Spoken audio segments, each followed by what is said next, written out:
All right. So, over the last couple of weeks, as we have been breaking down what's happening with Israel and Gaza, over in the UK, Piers Morgan has been bringing on a bunch of different voices to his credit to sort of debate with him on this topic. He's had a bunch of pro-Israel voices, guys like Ben Shapiro, and he's also had a bunch of pro-Palestinian voices, everybody from like Bassem Youssef, who I guess is sort of known as like the Egyptian version of Jon Stewart kind of thing, as well as guys like Hassan Piker, leftist, pro-Palestinian Twitch streamer, and his uncle, Cenk of the Young Turks, who we're going to watch today. And I don't know if this is some sort of like a low-key fetish that Piers Morgan has, but it seems like he really does enjoy getting absolutely bodied and slapped around by his guests that he has on. So I think that Cenk did a really good job, or a decent job in this interview. So let's just go ahead and get into this, and we'll commentate our way through it. Now, I do want to mention that it seems like right before they started this clip, I guess in the introduction Piers was doing, he said something about,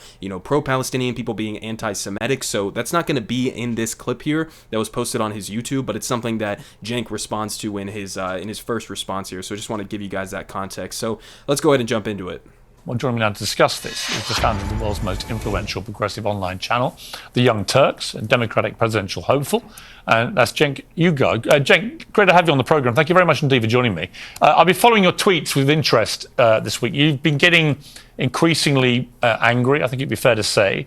You said, I'm now enormously frustrated by US and Israeli government's barbaric acts in Gaza. I will not be shy in sharing that opinion on Piers Morgan's show today. Why are you so frustrated? Yeah. Well, honestly, I didn't expect the framing that you put on this segment, and it's framing like that. That's disgusting. So I don't see what this has anything to do with anti-Semitism. I formed Young Turks and TYT with two Jewish friends who are some of my friends growing up. We've known each other and been brothers for over 40 years now. So I think what Hamas did is disgusting. I cry for those Israeli innocent civilians. But do I see you guys crying for Palestinians? I mean, Chris Christie was just on here treating it like it's no big deal because Palestinian lives don't matter? I think the real bigotry here is saying that Palestinians, we can kill 3 times as many of them already. And this is the appetizer. Netanyahu and his barbaric government have not even started the entree of murder and death and mayhem they're about to do. And that's somehow okay, killing 3 times as many Palestinian civilians, let alone the occupation, which is bigotry by definition. We say that everyone in the world can defend themselves, can have their own state, can have sovereignty, except the Palestinians. And the reasoning behind that is the Palestinians are what? They're what? The idea is that they are savages and that Muslims are too violent and cannot control themselves, so they must be occupied for 56 brutal, disgusting years. So I've had enough of the bigotry against Muslims and Palestinians, and I need you to speak out against that instead of covering every outrageous, atrocious action of the right-wing government of Israel and going, oh, it's anti-Semitism. No, and there is global anti-Semitism. There's anti-Semitism here in this country. 2 synagogues were shot up, Pittsburgh and in Southern California. We fight against that all the time.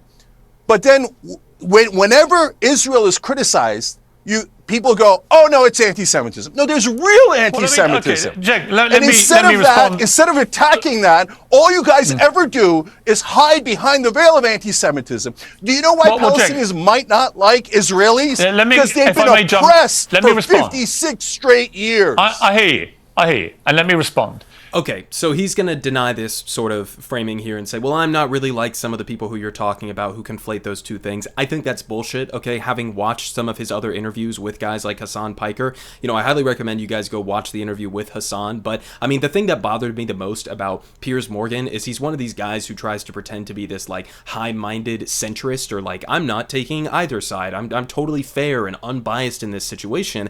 And then repeatedly, throughout the Hassan Piker interview, he would, obviously vehemently condemned Hamas and everything like that, but then when Hassan flips it back on Piers and would say something like, okay, do you condemn Israel's bombing of innocent men, women, and children in Gaza right now? I mean, so far, the most recent estimates, we have 5,500 people killed in Gaza, almost half of which have been children. It's like 45% so far, so over 2,000 children that have been killed, and he flips it back on Piers Morgan, and Piers' response every single time was just to basically throw his hands up in the air and say, well, I don't really know what the right response is, and Israel has a right to defend themselves. And so it's like, yeah, it's very clear you don't have an unbiased, centrist perspective here. And by the way, even if you did, you shouldn't have a centrist or a moderate perspective on this issue, because one side has the actual power to end this cycle of violence, and that is Israel, right? They are the ones doing an apartheid. They are the ones who have been doing a decades-long ethnic cleansing of the Palestinian people, who have a nearly 17-year-long siege on the Gaza Strip. They've been committing widespread war crimes in Gaza just in this most recent bombing campaign, but also before that, okay? And so again, the idea that Cenk was pointing out there, that like these criticisms of the government of Israel, the most far-right government in their history under Benjamin Netanyahu and Itamar Ben-Gvir and Bezalel Smotrich and all the rest of these motherfuckers, the idea that criticizing that government is anti-Semitic is just patently ridiculous. But we'll see. I guess we'll see in this interview if Piers is actually willing to even mildly, criticize Israel's actions that they are currently engaging in Gaza. I'm not you guys. I don't think I fit into any neat fit on this issue at all. B, I've actually covered this story, I think, more fairly than most people. I've had many pro-Palestinian voices I've given a huge platform for. They've been getting enormous audiences, from Bassem Youssef to others, and I've done that quite deliberately because I think these voices are important to be heard, including yours. I certainly wasn't accusing you, by the way, or your organisation of anti-Semitism. I have found it, as somebody who's always identified as liberal myself, I've found it very dispiriting to see people who call themselves liberals whose instant response, it seemed to me, to one of the worst terror attacks we've ever seen was to immediately side with the place where these attacks have been launched from. Now, I don't tar all Palestinians with the brush of being Hamas at all. Okay, but you just did. You just did. Because when Hamas launches that attack into Israel and kills civilians in, horrific ways, right? And then people turn around and they say, well, hang on, we need to also be having conversations in this very heated moment about the ongoing apartheid, the ongoing ethnic cleansing, the siege of Gaza going on nearly 2 decades right now. When people turn around after that kind of an attack and the Israeli response to that attack, which was very swift and almost immediately they started bombing Gaza, when people turn around and they say free Palestine, or when people turn around and they bring up that broader context of how we got to this cycle of violence in the first place, that's not an unfair thing to point out in that moment. In fact, not only is it not unfair or dispiriting in his words or whatever he said, right? But it's actually like the core of what people should be talking about. Because, if all you want to do is have a circular conversation where we condemn Hamas and then we say, okay, but Israel's also doing some bad things in Gaza, and we just go around in circles like that, then you're not getting anywhere. You're not getting to the actual underlying root cause of how we got here in the first place. And I think that should be like first and foremost as a part of this conversation. But also he says,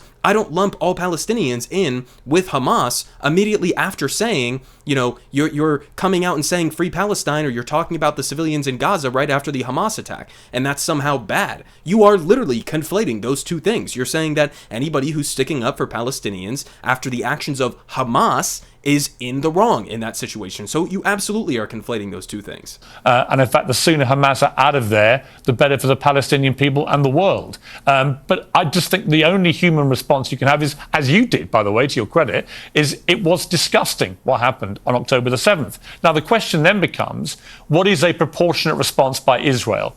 Not just the terror attacks of October the 7th, but obviously there is now a huge ongoing escalation in what has been, as you rightly say, a 56-year war, effectively, in varying degrees over that period. I mean, again, it's not a 56-year war, okay? It's a 56-year occupation, a 56-year ethnic cleansing, longer than that, okay? And apartheid, that's what it is. Even calling it a war is not an unbiased perspective, right?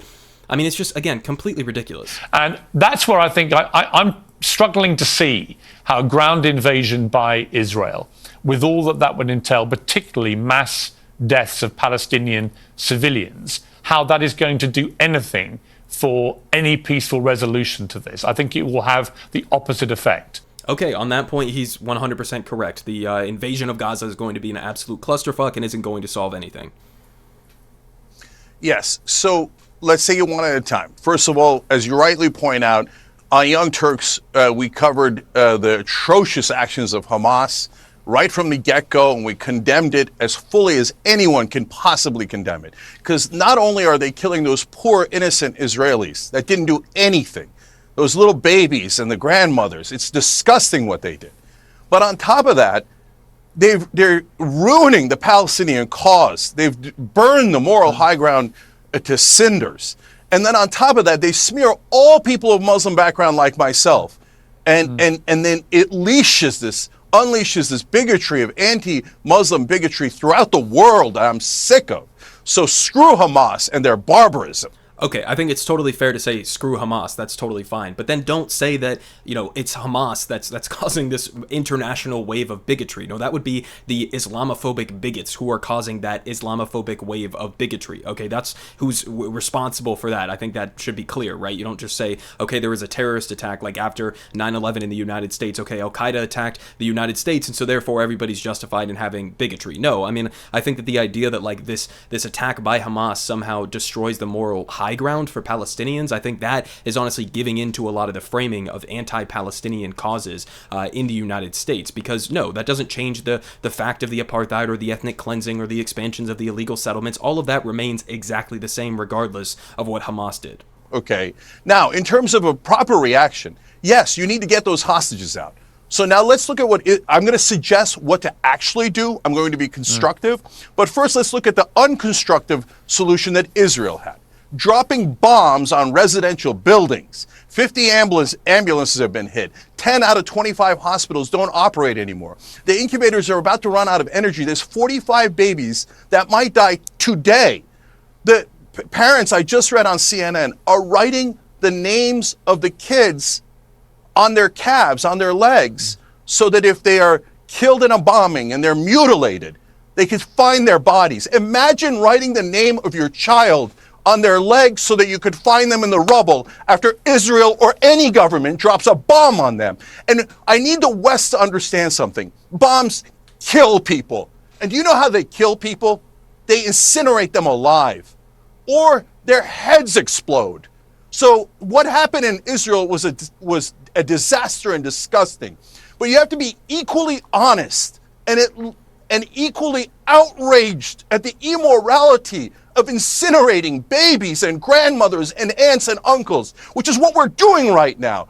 America cannot keep sending aid for death and destruction. Enough of the occupation. End it today. End it today. It's monstrous. Okay, I'm going to let me ask you this. Solution. Yeah, I mean, he's 100% correct about that. And this was something that really bothered me when everybody was having the debates about whether or not Hamas, beheaded some babies, or they didn't behead the babies, but some babies were killed. And it's like, listen, at the end of the day, some babies were killed. I mean, that absolutely happened during the Hamas attack. And in the same exact vein as he just pointed out there, and it's important to make it, humanized in a large extent, because a lot of people in the West, especially in the United States, like, they see the numbers on the screen, okay, this many thousands of Palestinians have been killed. But no, I mean, that's the reality. And I've seen Israelis, Twitter account and all of their different various representatives, and they make these very gruesome and graphic descriptions of the Hamas attack into Israel and bring it into, explicit detail for people to get a real picture of it. And it's also important to do that sometimes on the Palestinian side, to understand the barbaric attacks that Israel is currently launching.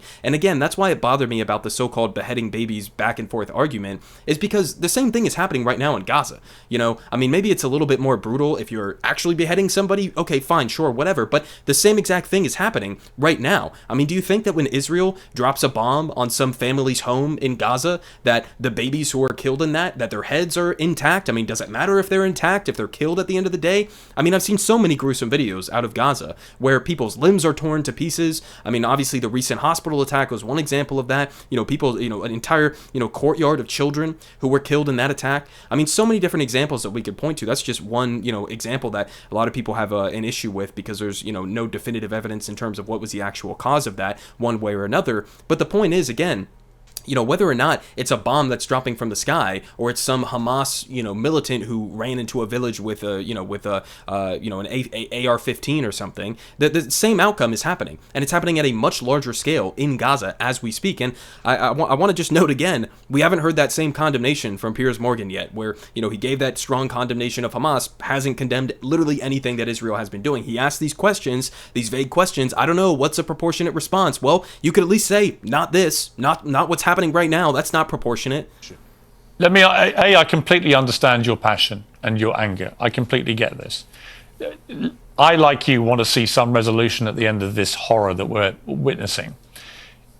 How do you get rid of Hamas if you don't do it the way Israel are currently doing it? How do you actually eradicate what has become a nihilistic ISIS-style terror group who've quite deliberately, in my estimation, committed an outrage of such appalling scale that they knew that this would goad Israel into this kind of response? So why they did that, what is motivating it, who might be putting them up to it, who's helped them prepare for this, these are all questions we don't know the answers to yet. But it seems to me that Israel could, if it's not careful, be being lured into a massive trap here.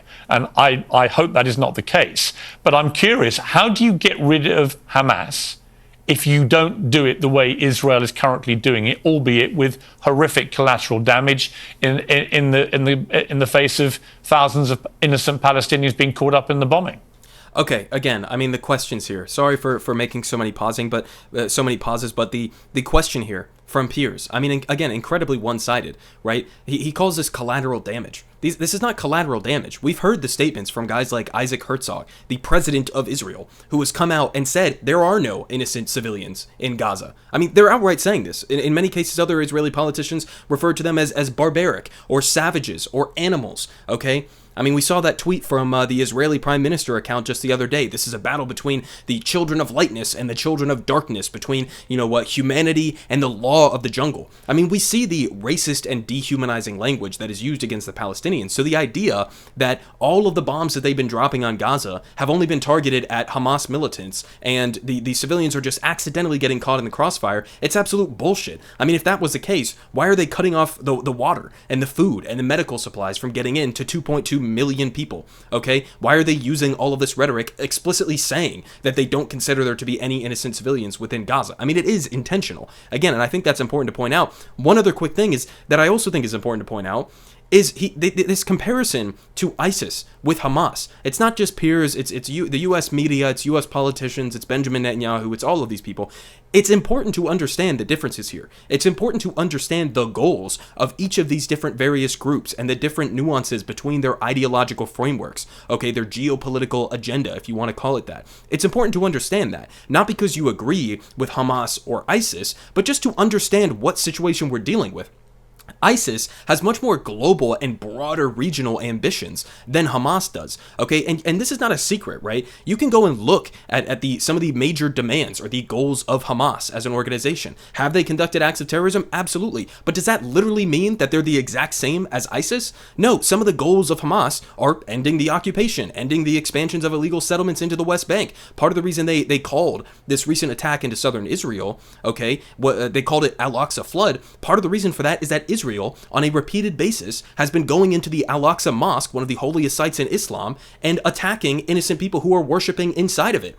Okay, the settler terrorism that is backed and endorsed by the IDF and is currently expanding right now as we speak. I mean, these are like some of the things that Hamas brings up, right? I mean, and it's important to bring that up, not to excuse anything that they did on the attack on October 7th, but to understand so that there could potentially be a way to handle this in a reasonable way, right? If there could ever be some sort of a ceasefire negotiation or an exchange of hostages, you have to understand that where they're actually coming from. It's an analysis. It's not an endorsement. It's not a justification. It's an analysis, and Piers doesn't seem willing to or even capable of doing any of that analysis. Yeah. So let me give you a short-term answer, long-term answer. And a lot of people are not going to like these, but these are realistic ways that you minimize civilian casualties. You do what America did with the Osama bin Laden raid. We didn't go drop a nuke on Pakistan. We didn't go destroy 6,000 residential buildings in the middle of Pakistan. We sent in special forces.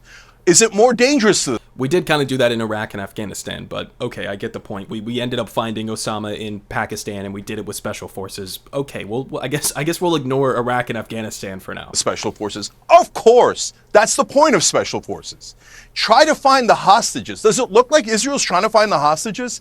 If I have a family member that's a hostage, I'm disgusted by what Netanyahu's doing now. How do you know they're not in the buildings you're dropping bombs on? How do you know they're not in the tunnels you're dropping bombs on? How do you know they're not in the hospitals you're dropping bombs on? So if you want the hostages rescued, every rational human being can agree this is not the way to do it. This is the way to do death and destruction for the sake of death and destruction. It's collective punishment.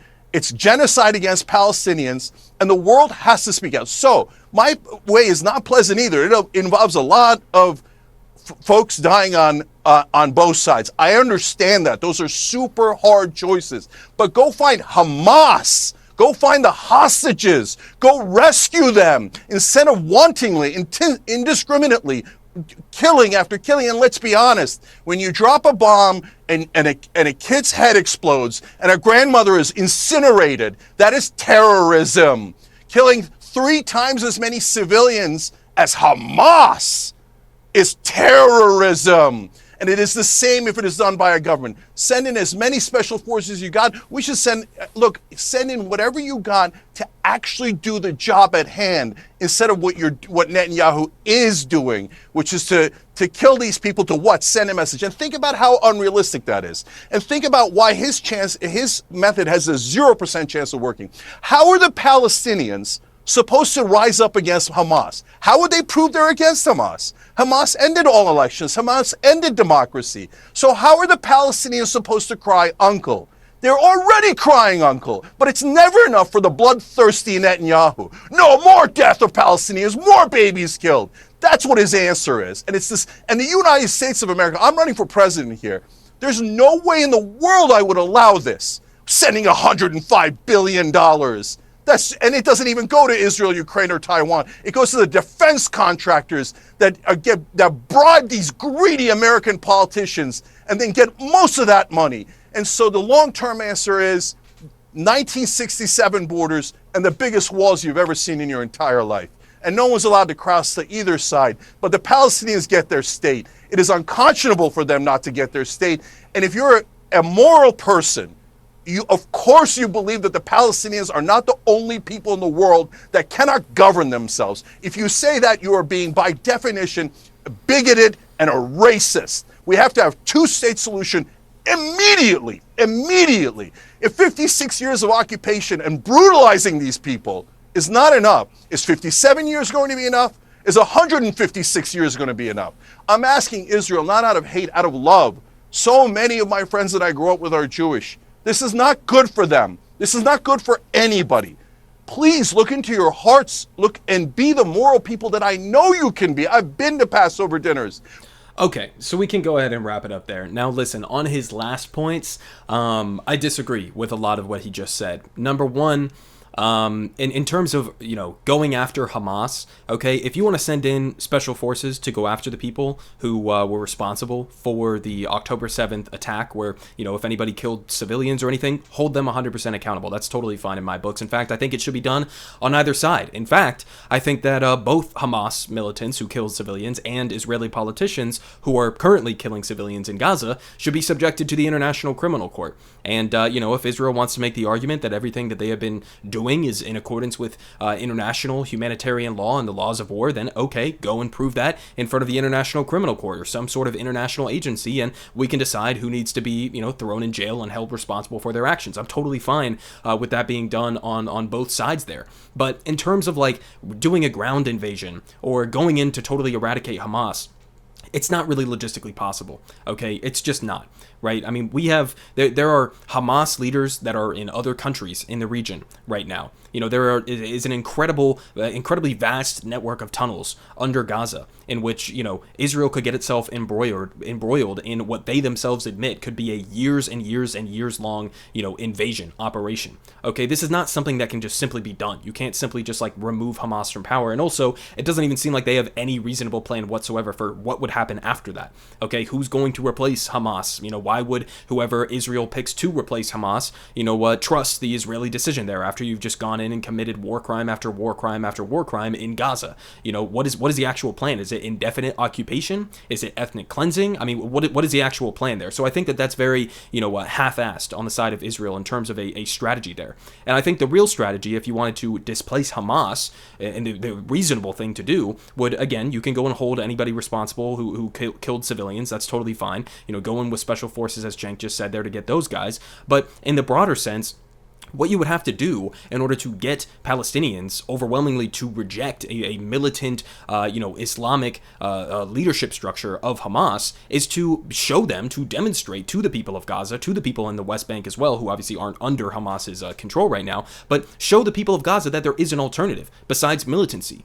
Right? I mean, and there's a reason why Hamas came into power in the first place, okay? The Palestinians living in Gaza, many of whom, by the way, are either the descendants or directly came from the original Nakba when they were kicked out of their houses in what is now known as the state of Israel, okay? They're refugees who came to Gaza. But you have to show them that there is a legitimate option on the table for them to, be treated as human beings, to have a sustainable future, to have something to look forward to be able to create a thriving society for Palestinians. That's what you would have to demonstrate if you don't want them to be in favor of, or if you don't want them to be ruled by some sort of a militant group like Hamas. So I think that's the answer for that in the long run. Of course, that's uncomfortable and it's not easy, and so they're never going to go with that option, especially amid this atmosphere of bloodlust that we're currently seeing in this revenge tour that they're looking to go on right now. And then to respond to his last point there, Cenk seems to think that the solution here is, I guess, a two-state solution with massive walls where nobody's allowed to cross those walls, and you have a Palestinian, sort of more Muslim or Arab side to it, and then you have a Jewish side to it, and they just, let's hope they never fight or launch rockets at each other and just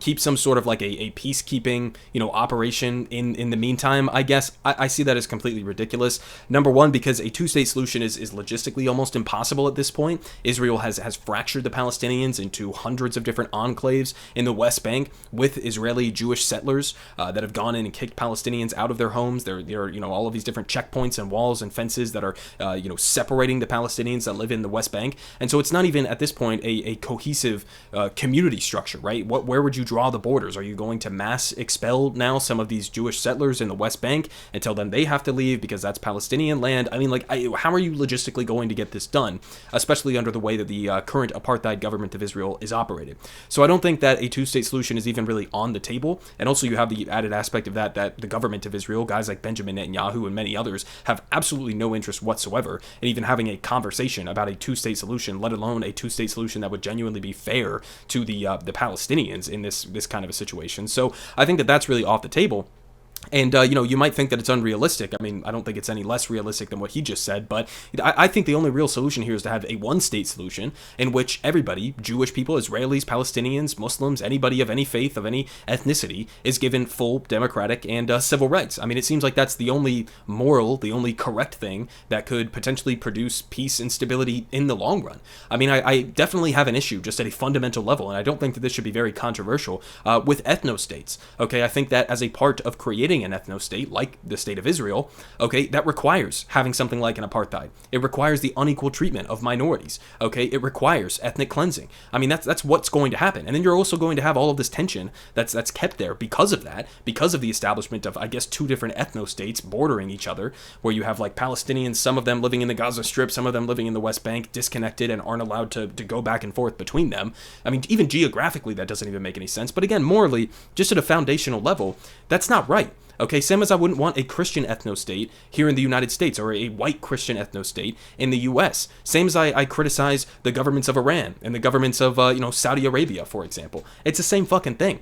Okay, again, it's not anti-Semitic to say that there shouldn't be a Jewish ethno-state in the same way that it's not Islamophobic to say there shouldn't be a Saudi ethno-state, or the same way that it's, not racist against white people to say that the United States shouldn't be a white Christian ethno-state.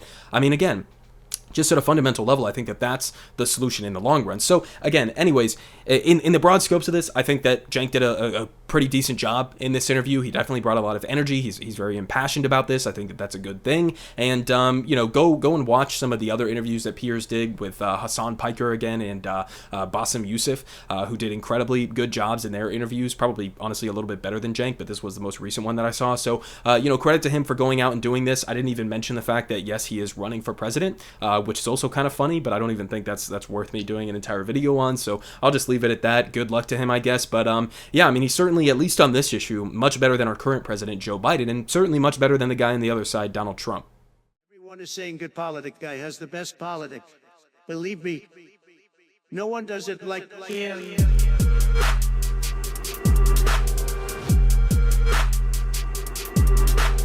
Believe me. Everyone is saying